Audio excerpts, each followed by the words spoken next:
ربنا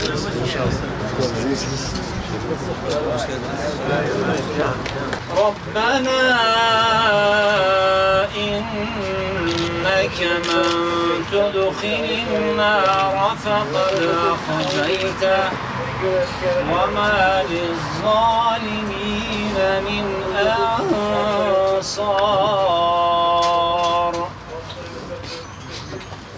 ربنا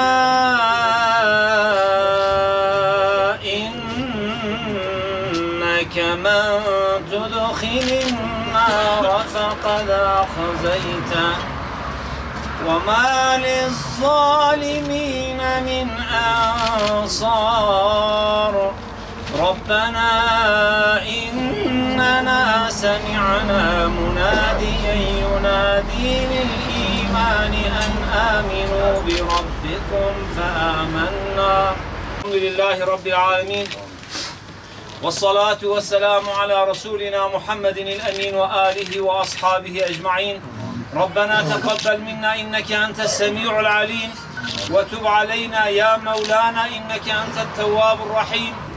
Eğitim 1 seneyle başlayıp 92'de memur seneyle 11 hizmet konumunda yetkiyle mütemmim olarak birbirini tamamlayan ve 1 milyon örgütlü kitleye ulaşarak Türkiye'nin en büyük örgütlü gücü haline dönüşen memur sen ailesi olarak hem üyeye hem ülkeye hem de insanlığa ilişkin hassasiyeti olan kendini ödevli sorumlu hisseden bir kitleyiz.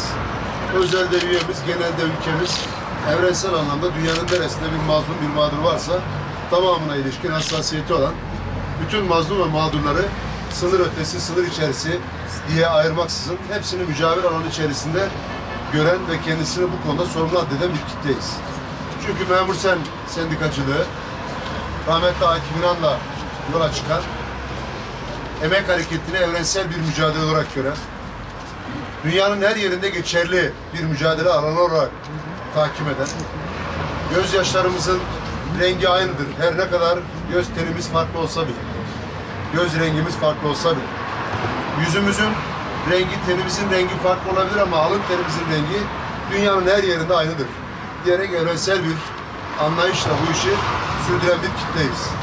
Onun için hem Türkiye'de üyelerimizin ekonomik sosyal haklarının iyileştirilmesi, hem ülkenin korku tünelinden çıkarak vesayetin tasfiye edilmesi, terör vesayetinin, derin vesayetin, çukur vesayetin devlet üzerinde oluşturduğu bütün paramiliter vesayetlerin tasfiye edilmesi ve ülkede ham demokrasinin tam demokrasi olması için gayret gösteren bir kitleyiz.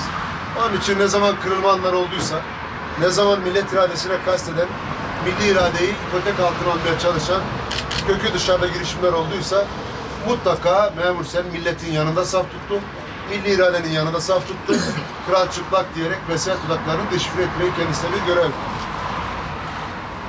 Çünkü Türkiye'nin yaşadığı demokratik mücadele içerisinde şimdiye kadar ki her 10 yılda bir ihtilal geleneği, her 10 yılda bir darbe geleneği bu ülkeye çok şey ödettirdi, çok bedel ödettirdi.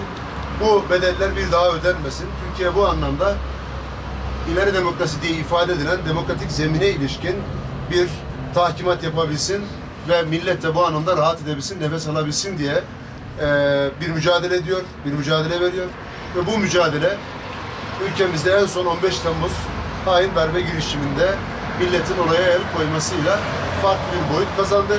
15 Temmuz'dan sonra millete vesayet odakları olarak hat bildirmeye, milleti ipotek altına almaya çalışan bütün yapılar da bu anlamda teker teker irtifa kaybederek devlet de bu anlamda bağırsaklarını tabiri caizse boşaltarak düzgün bir zemine çıkar. Bunlar son derece kıymetli gelişmeler. Ülke açısından son derece kıymetli. Üye açısından son derece kıymetli. Mazlum mağdur coğrafyalar umut avımı açısından son derece kıymetli. Biz üyemizin ekonomik sosyal haklarına ilişkin birçok kazanım elde etmiş bir kitleyiz. Kamu çalışanları adına kayda değer, elle tutulabilir, sayılabilir, sıralanabilir ne kadar kazanım varsa hepsinin altında yeri, teri ve imzası olan bir kitleyiz. Dolayısıyla kamu görevlileri bir kazanım elde ettiyse bu memur senin toplu sözleşme hakkını almasıyla gelişen süreçte memur senin bizzat masanın asli unsur olmasından kaynaklı olarak elde etti. Ülkenin özgürleşmesi noktasında birçok kazanıma imza attı. demokratik zemine çıkmaz aslında birçok konuda ülkenin yolunu açtı. Kamuda başörtüsü konusunun çözülmesi, üniversite önlerine turnikelerin sökülmesi, üniversite bahçelerinin kışlalmaktan çıkarılıp kampüse dönüştürülmesi, ordu görevi pankart adı altında yürüyen rektör dönemlerinin sona ermesi ve bu tip aymazlıklar, saçmalıklar olduğu zaman en yüksek düzeyde tepkinin verilmesi. Katsayı adaletsizliğinin geride bırakılması, meslek liselerinin önünün açılması, imam hatiplerle ilişkili milletin hassasiyetini yeniden nüksetmesinin yolunun açılması gibi birçok konuda biz memur sene bağlı sendikalar olarak bu ülkenin demokratikleşmesine katkı sunduk ve bunların altında imzası yürüteli olan bir kitleyiz. Bizim 12.300.000 imza diye başlattığımız özgürlük mücadelesi, kamusal alan yalanının tasfiye süreci, bu ülkede kamuda çalışan kadınların başı açık kapalı diye birbirleriyle vuruşturulmasına, birbirleriyle dövüştürülmesine ve birbirlerine düşman hale getirip kategorize edilmesine son veriyor. Ve bu anlamda geniş bir özgürlük toplumun tamamına yayılıyor. Bizim bu özgürlük talebimizin bir de erkeklere yönelik tarafı vardı. O da bu yönetmelik, 82 model yönetmelik, Kenan Evren'den kalma bakiye bir yönetmelik. Dolayısıyla biz bu yönetmeliğin cenderesat altında hizaya sokulmak istemiyoruz. Haki yeşili gibi herkes birbirinin ense tıraşına bakacak. Bıyıklarınız üst dudağı ilan edemez, aşağıyı taciz edemez. Faul uzunluğunuz şu kadar olacak. Ayakkabı topuk boyunuz bu kadar olacak. Giydiğiniz pantolonun kumaşı şöyle olacak. Kazağınızın yakası böyle olacak. Tırnak uzunluğunuz şöyle olacak gibi koca kamu görevlilerine, aklı başında insanlara okumuş yazmış, kimi mühendis, kimi öğretmen, kimi doktor, birçok kamu görevlisine bu anlamda nizamat veren, onları kendi öz becerileri gelişmemiş, refakat edilmesi gereken adam seviyesine indirgeyen bu yönetmeliğe karşı itirazımız devam ediyor. Sivil itaatsizliğimiz bu anlamda sürüyor ve kamu kurumlarında kravat takmıyor, serbest kıyafette gidiyor. Dolayısıyla üniversitede bir akademisyen sakal bırakabiliyorsa, mecliste bir vekil sakal bırakabiliyorsa, dolayısıyla bu anlamda kamudaki adam da sakal bırakabilsin, kravat takmak mecburiyetinde kalmasın ama giyiminde, kuşamında belli bir estetik olacaksa onu da zaten kişi kendisine giydiğinde yakışabileceğini, toplum içerisinde temsil edebilecek durumunu çok iyi bilir ve ayarlar konusundaki yaklaşımımız devam ediyor. Sivil itaatsizliğimiz sürüyor. Ben bugün buradan Bitlis'ten bu vesileyle hükümete çağrıda bulunuyorum. Bizim iki yakamızı bir araya getirmek için illa kravat takmak zorunda bırakmıyor.